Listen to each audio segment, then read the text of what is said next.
Delta Bravo. Guardian man, may mubag. Sa may Naay nakita na to dire nga transient ang fisherman margaing lugar kini so makig To sustain funding for marine conservation, Roberto Quigay relies on creativity, resourcefulness, and innovative ideas.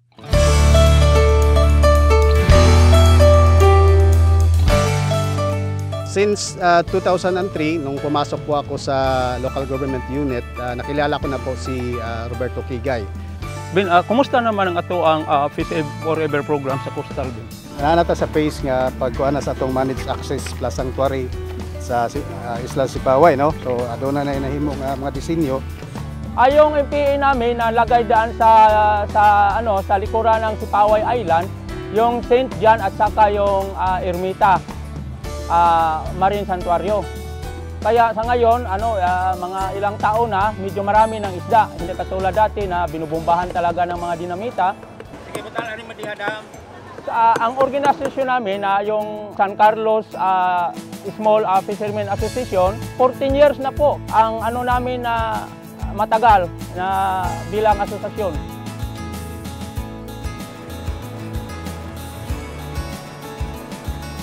Yung memorable experience namin sa loob ng 14 na taon, yung dati yung mga malalaking mangingisda, yung katulad ng mga above 3 gross tonnage, yung mga porciner, yun ang sakit sa ulo namin at yung mga danisin. Itong ibalik itong ang santuaryo, mga palutaw-lutaw may arong ta. Dahil may kanda kami ng mga farm meeting, ayun, inano namin sa local government at saka sa provincial government. Kaya may ayuda kami na galing sa kanila na bawal na talaga yung lumalapit yung malalaking mga mangingisda. Nag-stand out siya sa ibang fisher kasi palagi siyang aktibo sa mga gawain namin katulad ng coastal cleanup, sa mga mangrove planting activities. At saka siya po ay nagbo-volunteer ng fish catch monitoring.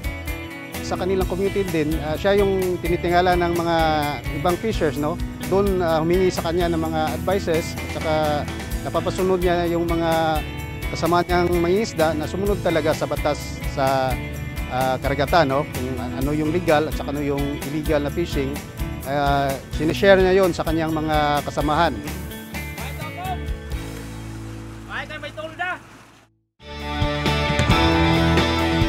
Roberto C. Quigay.